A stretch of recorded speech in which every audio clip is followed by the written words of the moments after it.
আসসালামু আলাইকুম রহমতুল্লাহি ওয়াবারকাতুহ। সম্মানিত দিনী ভাই এবং বোনেরা, সবাইকে আন্তরিক শুভেচ্ছা এবং মোবারকবাদ জানিয়ে আমরা আজকের ক্লাস আরম্ভ করছি। আলহামদুলিল্লাহ, আমরা গত পূর্বে পড়েছিলাম সাকিন এবং কলকলা। এরপরে আজকে আমরা এখন পড়ব তাসদীদের পরিচয়।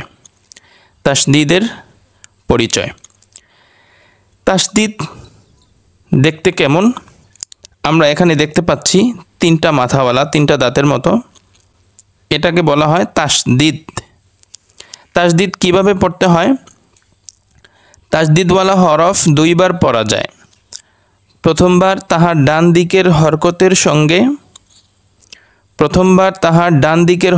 সঙ্গে, দ্বিতীয়বার তাহার নিজের হরকতের সঙ্গে। এই জিনিসটা হচ্ছে, আমরা যে পূর্বে পড়েছি জজম, তার ডান দিকের হরকতের সঙ্গে একবার পড়া যায়, সেটা হচ্ছে এই একবার, প্রথমবার। আর দ্বিতীয়বারটা হচ্ছে তাহার নিজের হরফের উপরে যে হরকত হয় তখন যে উচ্চারণটা হতো সেটা। যেমন আমরা এখানে প্র্যাকটিক্যালি দেখতে পাচ্ছি, কাফ লাল জবর কাল প্রথমবার, কাফ লাল জবর কাল প্রথমবার। দ্বিতীয়বার তার হরকতের সঙ্গে, অর্থাৎ লাল জবর লা, কাল্লা কাল্লা। শিন তা জবর সাত, তা জবর তা, সাতটা। শিন তা জবর সাত প্রথমবার, তা জবর তা দ্বিতীয়বার, সাতটা। মিম দাল জবর মাদ, দাল জবর দা, মাদ্দা। সিম জিম পেশ সুজ প্রথমবার, জিম জের জি, সুজি, সুজি। জা ওয়াও পেশ জু প্রথমবার, ওয়াও জের উই। আমরা যদি আগের সেই হরকতের উচ্চারণগুলো মনে না রাখি, যে কোন হরফের উপরে কোন হরকত আসলে, জবর আসলে কেমন উচ্চারণ হবে, জের আসলে কেমন উচ্চারণ হবে, পেশ আসলে কেমন উচ্চারণ হবে, সেগুলো যদি আমরা মনে না রাখি তাহলে এখানে আমাদের কিন্তু শুদ্ধ হবে না। ওয়াও জের উই, উই, জু উই। ইয়া পেশ ইউ, আইন জিম জবর আজ, ইউ আজ প্রথমবার, ইউ আজ। জিম জের জি, ইউ আজ জি। লাম পেশ লু, ইউ আজ জিলু, ইউ আজ জিলু। ইয়া পেশ ইউ, সিন বা জবর সাব, ইউসাব। বাজের বি, ইউসাব বি। হা পেশ হু, ইউসাব বিহু। তা পেশ তু, নুন জা জবর নাজ প্রথমবার, তুনাজ। জাজের জি, তুনাজ জি। লাম পেশ লু, তুনাজ জিলু। তা পেশ তু, হা দাল জবর হাদ প্রথমবার, তো হাদ। দাল জের দি দ্বিতীয়বার, তো হাদ দি। সা পেশ সু, তো হাদ দি সু। তা পেশ তু, কাফ লাল জবর কাল, তুকাল। লাল জের রি, তুকাল রি। বা পেশ বু, তুকাল রিবু। খুব সহজ, আমরা ইনশাল্লাহ পারবো সবাই। গইন লাম জবর গল, গইন লাম জবর গল। লাম জবর লা, গল্লা। গইন লাম জবর গল প্রথমবার, দ্বিতীয়বার তার হরকত, অর্থাৎ লামের উপরে যে জবর আছে সেই জবরের উচ্চারণ। লামের উপরে জবর হলে কি হয়? লা হয়। তাহলে কি হবে? গল্লা। কফতা জবর কত, ওই পূর্বের পড়া, সাকিনের পড়াটা, জজমের পড়া। কফতা জবর কত, গল্লা কত, গল্লা কত, গল্লা কত, গল্লা কত। কফ দাল জবর কদ, দাল জবর দা, কদ্দা, কদ্দা। মিম তা জবর মাত, কদ্দামাত, কদ্দামাত। কফ ত পেশ কুত, ত জের তুই, কুত্তি, কুত্তি। আইন তা জবর আত, কুত্তিআত, কুত্তিআত। জা ওয়াও পেশ জু, জা ওয়া পেশ জু। ওয়াও জের উই, জু উই। জিম তা জবর জাত, জু উই জাত, জু উই জাত। আইন পেশ উ, আইন ত পেশ উত, আইন ত পেশ উদ, তাজের তুই, উদ তুই, লাম তা জবর লাত, উদ তুইলাত, উদ তুইলাত।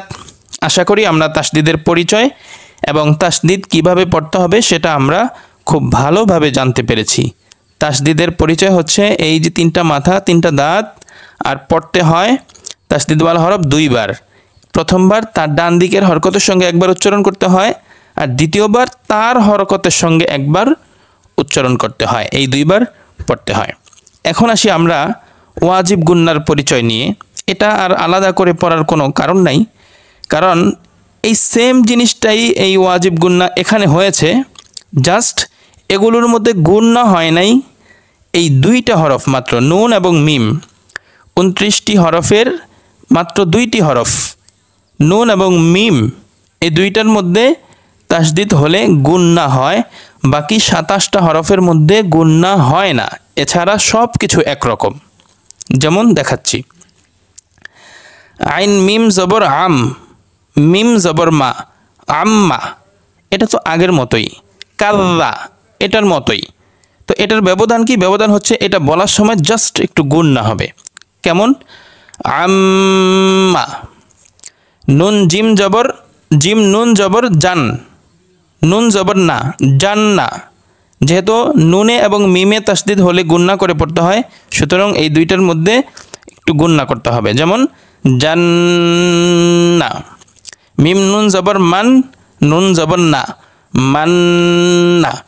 সা মিম পেশ সুম, মিম জবর মা, সুম্মা।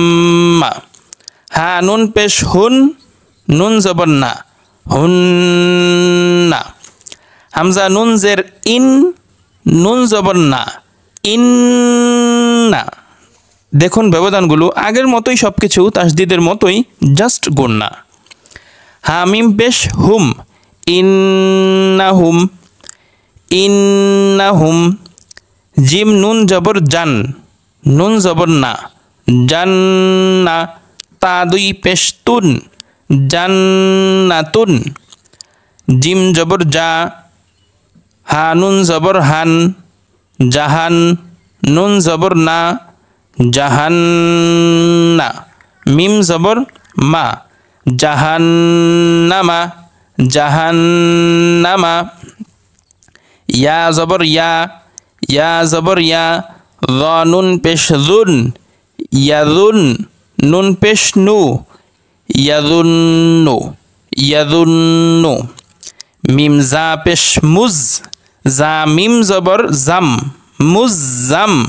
এখানে বিষয়টি একটু লক্ষ্য করব, মিম জা পেশ মুজ, এরপর যে জা জবর আছে এটা গিয়ে আবার মিমকে ধরবে, কারণ মিমের আগের হরকত এটা। মুজাম, মিম জের মি, মুজাম্মি। লাম পেশ লু, মুজাম্মিলু। এখানে কিন্তু দুইটা তাসদিদ, দুইটাই পড়তে হবে, তবে এই জাতে গুন্না হবে না, শুধু মিমতে গুন্না হবে, মিমের উপরে। কেন? আমরা জানি 29টি হরফের মধ্যে 27টি হরফের মধ্যে তাসদিদ হলে স্বাভাবিকভাবে পড়তে হয় গুন্না ছাড়া। শুধুমাত্র নুন এবং মিমে গুন্না হলে সেটাকে গুন্না করে পড়া ওয়াজিব, গুন্না করে পড়তে হয়। আশা করি আমরা বিষয়টি ক্লিয়ার বুঝতে পেরেছি। বিষয়টি আবার বলছি, তাসদিদের পরিচয় তিনটা মাথা। পড়তে হয় প্রথমবার তার ডান দিকের হরকতের সঙ্গে, দ্বিতীয়বার তার নিজের হরকতের সঙ্গে। এটার সাথে ওয়াজিব গুন্নার সাথে কোনো পার্থক্য নাই, পড়ার ক্ষেত্রে, বানান করার ক্ষেত্রে একই রকম। শুধুমাত্র একটা ব্যবধান যে এই 29টি হরফের মধ্যে নুন এবং মিম, এই দুইটা হরফে যদি তাসদিদ হয় তখন সেটাকে একটু গুন্না করে পড়তে হয়। বাকি 27টি হরফের মধ্যে কোনো গুন্না করতে হয় না, স্বাভাবিকভাবেই ডাবল উচ্চারণ করতে হয়। আশা করি আমরা বিষয়টি খুব ক্লিয়ারলি বুঝতে পেরেছি। সম্মানিত দর্শক, দিনী ভাই এবং বোনেরা, যারা আমাদের চ্যানেলটিকে এখনও পর্যন্ত সাবস্ক্রাইব করিনি, আমরা সাবস্ক্রাইব করে দিব এবং সাথে সাথে বেল আইকনটি বাজিয়ে রাখবো, যাতে করে আমাদের আপলোড দেওয়া প্রত্যেকটি ভিডিও আপনার কাছে পৌঁছে যায়। এবং অনুরোধ থাকবে, আমাদের পরিচিত কেউ যদি কোরআন শিখতে আগ্রহী থাকে, আমরা তাদের কাছে এই ভিডিওগুলো শেয়ার করে দিব ইনশাআল্লাহ। আজকের ক্লাস এই পর্যন্তই। আসসালামু আলাইকুম ওয়া রাহমাতুল্লাহি ওয়া বারাকাতুহু।